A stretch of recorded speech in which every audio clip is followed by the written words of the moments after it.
ముందుగా ఈ ఫంక్షన్ కారణభూతమైనటువంటి మా రెండో అత్త గిరిజ గారికి పుట్టినరోజు శుభాకాంక్షలు, విశేషించి 70వ పుట్టినరోజు శుభాకాంక్షలు తెలియజేస్తున్నాను. ఇక్కడికి రావడానికి ఆధారభూతమైనటువంటి నా తల్లి సరస్వతి గంటి నాకు ఇచ్చినటువంటి వాగ్దాటి, భాషా పటుత్వం, జిజ్ఞాస, ఈ కారణంగా సార్థక నామదేవుడిగా మారాలని కోరుకుంటూ సరస్వతి పుత్రుడిగా మా మేనమామ గారితో నాకు ఉండేటువంటి అనుబంధాన్ని ఒకసారి వెనక్కి తిరిగి చూసినట్లయితే, జ్ఞాపకాల్లోకి వెళ్ళినట్లయితే, మా ఆఖరి మేనమామ పెళ్లికి రోడ్కెలా వెళ్ళాను. అప్పుడు మా అత్తే టిఫిన్ సెక్షన్ అనేటువంటిది పిల్లలందరికీ పెట్టడంలో ఇప్పటికీ జ్ఞాపకం. నెక్స్ట్ లెవెల్కి వచ్చినప్పటికీ మణుగూరులో వీళ్ళు ఉండాలనుకుంటాను.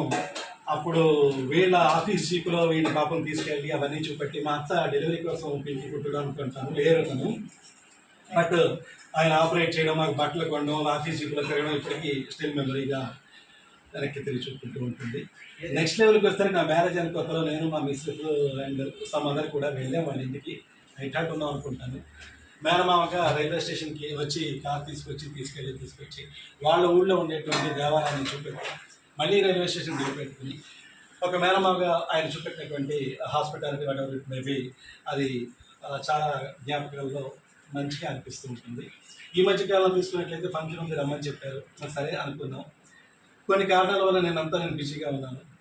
ఉదయం లేచి మళ్ళీ ఆయన రిమైండ్ చేసి, మీరు వచ్చినట్లయితే నాకు ఎవరితో మాట్లాడినట్టు ఉంటుంది అనేటువంటి సెంటిమెంట్గా ఆయన టచ్ చేసినప్పుడు, ఇంకెవరితో మాట్లాడినట్టు ఉంటుంది, మా అమ్మతో మాట్లాడినట్టు ఉంటుందని ఆనందంగా ఆయన ఫీల్ అవుతారు అనుకుని మరింత ఆత్మీయంగా అనిపించుకుని గూగుల్తో అడిగి అడ్రస్ వెతుకుని వదిలి పట్టేచ్చాం. ఎనీహో మీ అందరినీ చూడడం నాకు చాలా ఆనందంగా ఉంది.